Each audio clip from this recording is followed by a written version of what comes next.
बच्चों, आप सब कैसे हो? मुझे उम्मीद है कि आप सब स्वस्थ होंगे। बच्चों, आज हम आपको पढ़ाएंगे परिमाप, जिसे इंग्लिश में कहते हैं पेरीमीटर। परिमाप कहते किसे हैं, आइए समझते हैं। पहले, किसी बंद आकृति की सभी किनारों की लंबाई का योग, योग का मतलब यहाँ पे जोड़ होगा, ही उसका परिमाप होता है। कोई भी बंद आकृति ले लीजिए, जैसे आयत ले लीजिए, वर्ग ले लीजिए, त्रिभुज ले लीजिए। तो आइए हम लोग चित्र के द्वारा देखते हैं। बच्चों, ये चित्र मैंने बनाया है। इससे पहले मैंने आपको आकार के बारे में बता दिया था। तो ये वर्ग है, ठीक है, वर्ग है। इसमें 4 भुजाएं होती हैं, ठीक है। पहली भुजा, दूसरी, तीसरी एंड चौथी, ये 4 भुजाएं होती हैं, ठीक है। इसको भुजा कहते हैं। ये जो लाइन खींची है इसको हम भुजा कहते हैं। अब इसका कुछ सूत्र होता है, कुछ नियम होता है, आइए उसको जानते हैं। तो मान लीजिए ये पहली भुजा हमारी, ये 5 सेंटीमीटर की है, ठीक है। ये 5 सेंटीमीटर की एक भुजा, तो दूसरी भुजा भी, इसकी चारों साइड्स बराबर होते हैं, ठीक है। तो ये भी 5 सेंटीमीटर है, 5 cm सेंटीमीटर, शॉर्ट में लिख रही हूँ मैं, ठीक है। और ये भी 5 है हमारा, 5 सेंटीमीटर, और ये भी 5 है, ठीक है। इसकी चारों साइड्स, चारों भुजाएं इक्वल है। जैसा कि मैंने इसकी डेफिनेशन आपको बताई, परिमाप कहते किसे हैं, तो किसी बंद आकृति का योग। ये बंद आकृति वर्ग है, मान लीजिए आकृति वर्ग है, इसका योग मतलब एक भुजा 5 है तो दूसरी भी 5 सेंटीमीटर, तीसरी और चौथी भी 5-5 सेंटीमीटर की है। योग करेंगे, योग करेंगे कैसे? 5 centimetre plus 5 centimetre plus 5 centimetre और प्लस 5 सेंटीमीटर, ठीक है। हम इन पांचों को जोड़ देंगे तो 5, 5, 10, 5, 15, 5, 20, तो कितना आ गया? 20 सेंटीमीटर, ठीक है।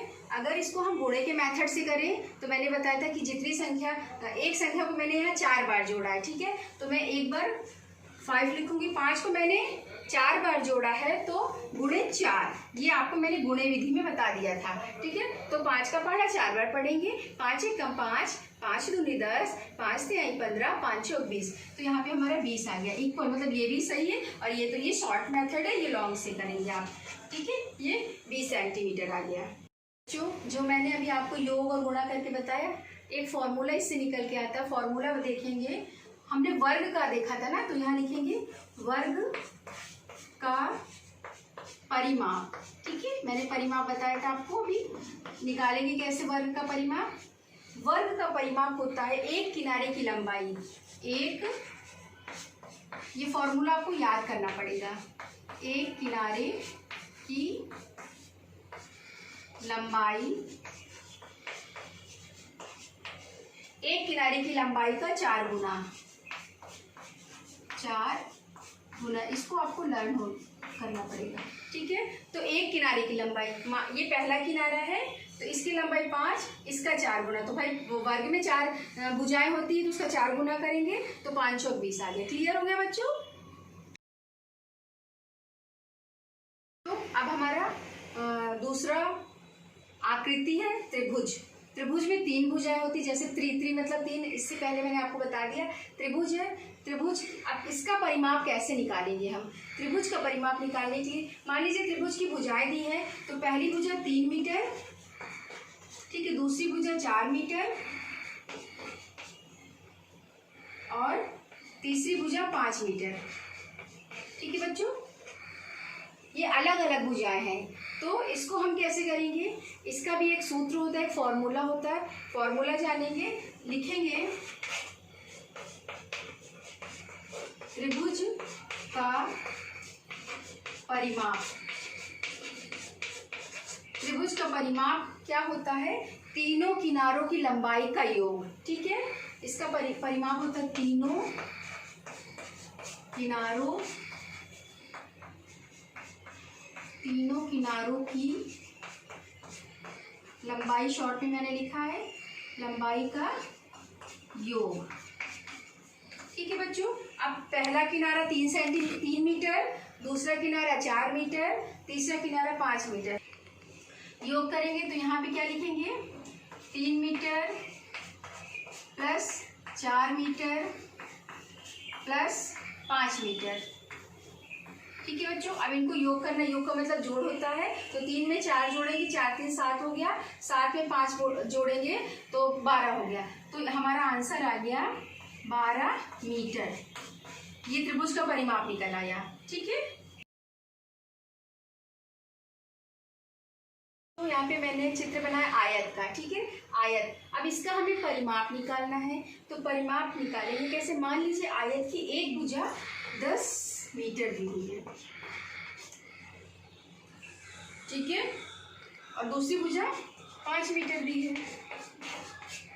तो आयत के आमने सामने की भुजाएं बराबर होती है। जब 10 सेंटीमीटर ये वाली है, तो इसके सामने की जो भुजा है वो भी 10 मीटर होगी, सॉरी। ठीक है बच्चों, और जब तीसरी भुजा 5 मीटर, तो उसके सामने की वो भी इक्वल होगी, बराबर होगी, तो ये भी हमारी 5 मीटर हो गई। ठीक है, अब क्या करेंगे, इसका भी फॉर्मूला होता है, बिना फॉर्मूला के तो हम इसे हल नहीं करेंगे। तो इसका फॉर्मूला होता है आयत का परिमाप। इसका परिमाप निकालेंगे तो इसका फॉर्मूला जानेंगे क्या होता है। आयत का परिमाप बराबर 2 गुणे कोष्ठक में लंबाई प्लस चौड़ाई। ठीक है बच्चों, तो करेंगे क्या, हम 2 लिखेंगे, गुणे का निशान लगाएंगे। अब इसकी लंबाई, ये हमारी लंबाई है और ये हमारी चौड़ाई है। ठीक है, लंबाई की जगह लिखेंगे 5 मीटर, प्लस का निशान लगाएंगे। चौड़ाई हमारी 10 मीटर है, तो हम यहाँ 10 मीटर लिखेंगे। ठीक बच्चों, कोष्ठक बंद कर देंगे। अब क्या करेंगे, 2 को ऐसे उतारेंगे, गुणे का निशान लगाएंगे, 5 में 10 जोड़ेंगे तो आ गया 15 मीटर। ठीक है, 15 मीटर। अब 15 में 2 का गुणा करेंगे तो हमारा आयत का परिमाप निकल आएगा 30 मीटर। ये हमारा आयत का परिमाप हो गया। हम फॉर्मूला देख लेते हैं। बिना फॉर्मूला के आप सवाल हल नहीं कर सकते, इसलिए फॉर्मूला को याद करना बहुत ज़रूरी है। चलिए देखते हैं। त्रिभुज का परिमाप बराबर क्या होता है, तीनों किनारों की लंबाई का योग। ठीक है, योग मतलब जोड़ होता है। दूसरा फॉर्मूला है वर्ग का। वर्ग का परिमाप बराबर क्या होता है, एक किनारे की लंबाई का 4 गुना। उसका एक साइड दिया रहेगा, उसको आपको 4 गुना कर देना है, गुणा कर देना है। फिर नेक्स्ट हमारा है आयत का परिमाप। आयत का परिमाप बराबर 2 गुणे लंबाई प्लस चौड़ाई। ठीक है, कोष्ठक में लंबाई प्लस चौड़ाई होगा। लंबाई को हम शॉर्ट में ला करते हैं और चौड़ाई को चौ करते हैं। इससे हम समझ जाते हैं कि ये लंबाई और ये चौड़ाई है। तो आप लंबाई चौड़ाई को जोड़ के उसका 2 से गुणा कर दोगे, दुगुना कर दोगे। तो ये थी बेसिक जानकारी परिमाप का सूत्र, और त्रिभुज का, वर्ग का, आयत का मैंने आपको बताया कैसे निकाला जाता है। ठीक है बच्चों, आप इसका फॉर्मूला याद करके रखेंगे। अगली वीडियो में मैं इसी से संबंधित आपको प्रश्न दूंगी, आप उसे हल करेंगे और समझाऊंगी, सिखाऊंगी कि कैसे हल किया जाता है। तब तक के लिए बाय बाय।